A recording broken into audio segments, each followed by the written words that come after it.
Halo, Assalamualaikum warahmatullahi wabarakatuh. Welcome back to my channel. Buat yang baru kenal aku, kenalin aku Muriel. Aku suka sharing mengenai gaya hidup berkesadaran.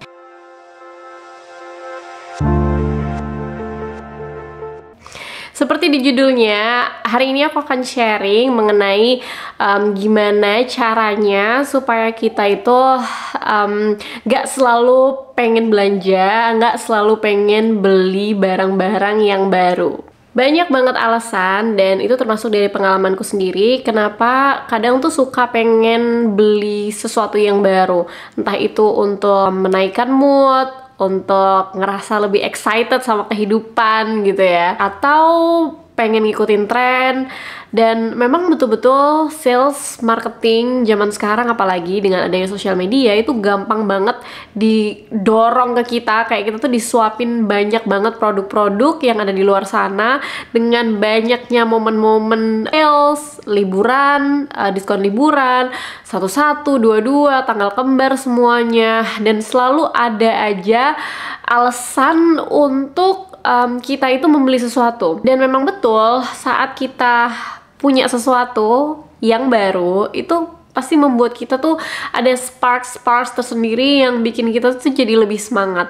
Walaupun semangatnya itu hanyalah sebentar, hanyalah di awal-awal aja, saat kita cari barang, saat kita check out, saat kita menerima barangnya. Setelah itu belum tentu juga kita tahu barang itu mau diapakan, atau mau disimpan di mana, atau ternyata nggak sesuai dengan manfaatnya, nggak sesuai dengan kualitas yang kita bayangkan, dan banyak hal lain. Jadi sebenarnya perjalanan barang itu nggak hanya kita check out dan nyampe ke tempat kita, tapi perjalanannya itu panjang banget. Dari sebelum barang itu di check out, dari sebelum barang itu ada berbentuk eksis menjadi sebuah produk, itu merupakan perjalanan yang sangat panjang. Dan kemudian setelah kita terima, itu juga akan menjadi perjalanan yang panjang bagaimana kita bertanggung jawab terhadap barang tersebut. Nah, gimana sih tapi caranya supaya kita itu merasa cukup untuk tidak terus kepengen sesuatu yang baru, untuk merasa bersyukur, untuk happy dengan apa yang kita sudah punya. Karena sebenarnya dengan melakukan itu semua, dengan memiliki perasaan cukup itu, kita sebenarnya sedang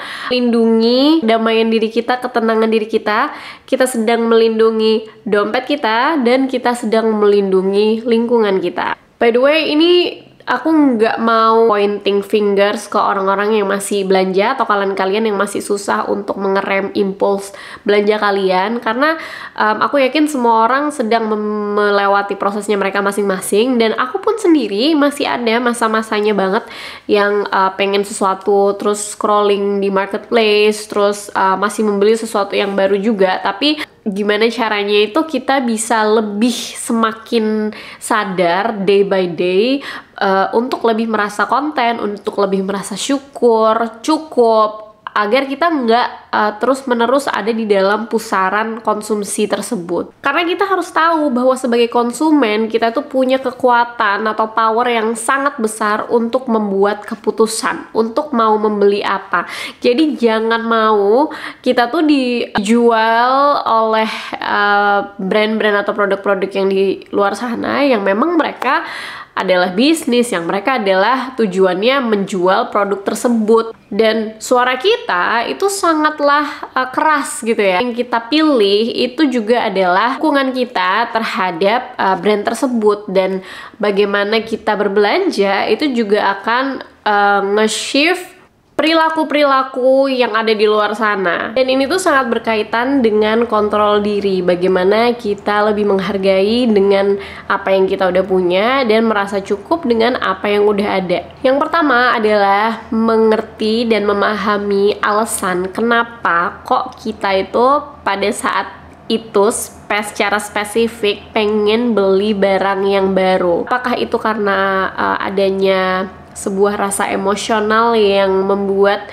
kalian ingin lebih ngerasa happy? Apakah untuk terlihat keren? Terlihat kerennya itu juga kenapa? Apakah mau mencari validasi dari orang-orang di sekitar, atau apakah untuk mengikuti tren, atau apakah untuk ngedapetin sales atau harga yang lebih murah untuk menghemat misalnya. Jadi ada banyak banget alasan kenapa kita pengen sesuatu yang baru. Dengan kita belajar untuk bertanya why-nya sebelum kita membeli sesuatu, itu sudah akan mengurangi kemungkinan untuk kita impulse buying. Jadi lebih memahami diri sendiri dan belajar jujur ke diri sendiri. Menyadari alasan kenapa kita menginginkan sesuatu itu membuat kita lebih mudah untuk addressing the problem more effectively. Kayak misalnya karena pengen ngikutin tren, karena ada tren warna yang baru gitu, atau karena ada tren mix and match tertentu. Kita bisa mulai dari apa yang ada di lemari. Kita bisa coba, kita bisa double check dulu, emang kita nggak punya ya warna itu, atau emang warna itu cocok ya sama kita. Karena sering juga apa yang kita lihat di orang lain itu bukan karena kita suka sama barangnya, tapi karena kita suka orang itu pakai barang tersebut. Jadi sebenarnya bukan barangnya, tapi kita pengen jadi orang tersebut gitu.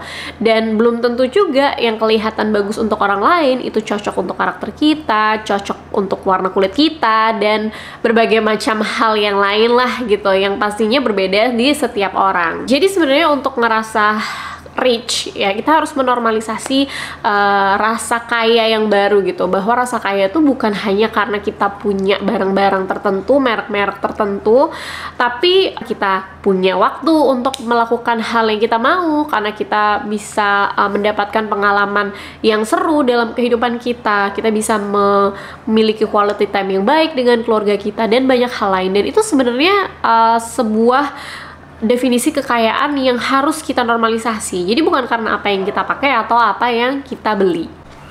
Terus kita harus memahami bahwa tren itu selalu berputar. Jadi kalau kita punya alasan untuk beli sesuatu karena dia ngetren, jangan harap tren tersebut itu akan selalu terlihat bagus dan terlihat baru, karena perputarannya begitu cepat dan akan selalu ada hal produk yang baru yang datang lagi dan lagi, sehingga itu tuh kayak kita sekali beli tren itu kita tuh kayak masuk ke dalam trap yang susah untuk diberhentikan. Dengan mengetahui bahwa tren itu selalu berputar dan selalu ada, dan yang kelihatan bagus sekarang itu belum tentu terlihat bagus besok, atau yang terlihat bagus sama orang A itu terlihat bagus sama kita, maka kita akan lebih intentional, kita akan lebih dalam membuat sebuah keputusan belanja. Selanjutnya adalah delay gratification. Ini aku udah sering bahas di video-videoku sebelumnya.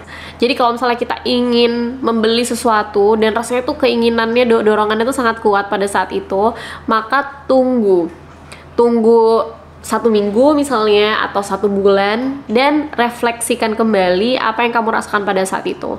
Seringnya bisa jadi kita lupa, bisa jadi kayak oh ternyata nggak perlu-perlu banget ya gitu. Dan pastinya bukan life and death, karena dalam 1 bulan kalau misalnya kita nggak beli dan kita masih fine-fine aja, bisa hidup dan melakukan kehidupan dengan sebagaimana mestinya, maka kita tidak membutuhkan itu. Dan kita harus sadar bahwa kebutuhan kita sebagai manusia tuh nggak banyak.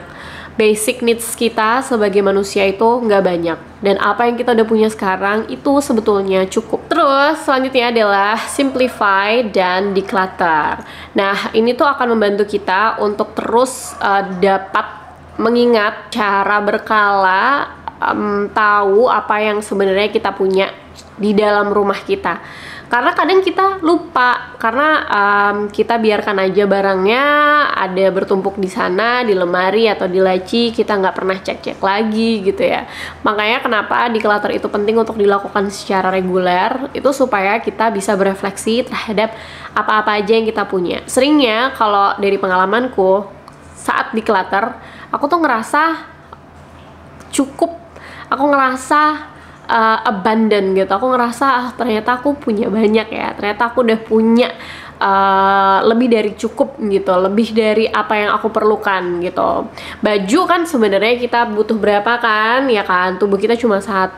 Untuk gonta-ganti juga sebenarnya secara basic itu kita nggak perlu banyak-banyak, tapi memang kita perlu berpenampilan baik, berpenampilan rapi. Sebagai perempuan kita juga fitrahnya pengen apa ya, terlihat indah gitu ya. Jadi ganti-ganti itu masih nggak apa-apa, tapi within inilah pada jumlah yang secukupnya aja gitu.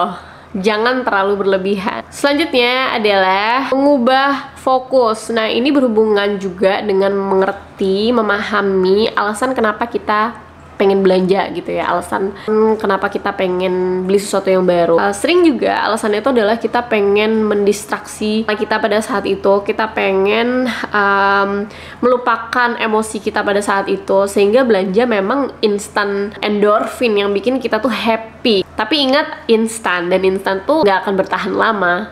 Nah, jadi kalau kita tahu bahwa itu adalah salah satu alasan kita kenapa kita pengen belanja sesuatu, maka kita bisa distraksi dengan melakukan hal yang lain. Langsung tutup handphonenya, taruh, terus kita melakukan yang lain, misalnya baca buku atau masak atau apa, bersih-bersih atau apalah gitu yang jauh dari scrolling marketplace. Aku ngomong gini soalnya zaman sekarang emang gampang banget ya, within cuma click away gitulah kalau mau belanja. Nggak seperti zaman dulu yang kita harus effort ke toko, kita harus jalan ya kan, kita harus naik transportasi ke sana. Sekarang tuh gampang banget, dan itulah sebenarnya challenge-nya di situ. Aku sendiri pernah kok mengalami itu. Jadi misalnya saat aku lagi nunggu, aku kepikiran sesuatu, terus aku buka Shopee gitu ya, terus ya scroll aja, dan emang menarik banget. Kalau kita tahu, kalau kita lihat, kita pasti pengen. Tapi kalau kita nggak tahu, kita pasti nggak pengen gitu. Jadi kita bisa menghindari itu.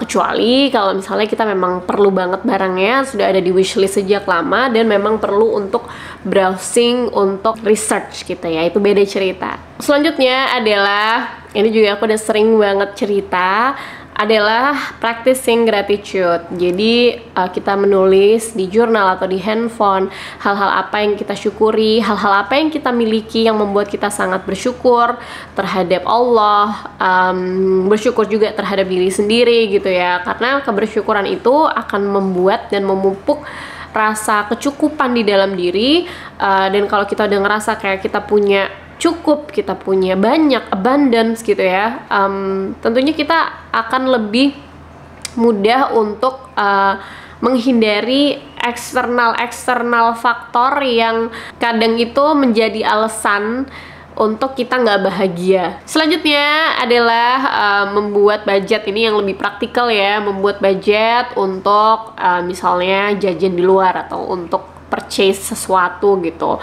Jadi kalau memang memerlukan, ya kita bisa lihat dari budget tersebut, kita bisa track our spending, apakah too much, apakah ada budgetnya gitu kan. Jadi kita juga nggak gampang-gampang banget untuk mengeluarkan uang demi membeli produk baru, karena sebenarnya ya uang itu kan ada gitu, tapi tantangan dari Allah, ujian dari Allahnya itu adalah mau dipakai buat apa uang itu gitu kan. Jadi ya itu sesuatu yang harus selalu kita tanyakan juga, apakah ini nanti akan membawa berkah, apakah ini nanti akan sangat bermanfaat buat kita gitu, dan banyak hal lain. Selanjutnya adalah engage in non-material experiences. Jadi pengalaman-pengalaman yang non-material, jalan bareng ke pantai atau camping, atau ya hal-hal simple aja sih, kayak misalnya makan bareng di rumah, masak bareng gitu. Itu bisa mendistrak kita dari keinginan kita untuk punya atau memiliki sesuatu, karena dengan itu kita akan merasa abundance juga. Tapi ingat, sebenarnya intinya adalah practicing gratitude sih, karena di semua hal yang kita lakukan, saat kita practice gratitude, maka kita akan merasa cukup gitu. Mungkin itu sih yang kepikiran sama aku sekarang. Ada banget pasti tips-tips yang lainnya yang teman-teman punya, bisa banget tambahin di komen. Mudah-mudahan ini bermanfaat buat kalian dan membantu untuk merefleksikan consumer behavior dari diri kita masing-masing. Mudah-mudahan kita menjadi conscious consumer, mudah-mudahan kita menjadi konsumen yang bijak. Karena keputusan kita untuk membeli sesuatu atau mengkonsumsi sesuatu itu berdampak sangat panjang terhadap diri kita sendiri, dompet kita, rumah kita, lingkungan kita, dan banyak hal lain juga. So yeah, thank you so much for watching. I will see you in the next video. Bye!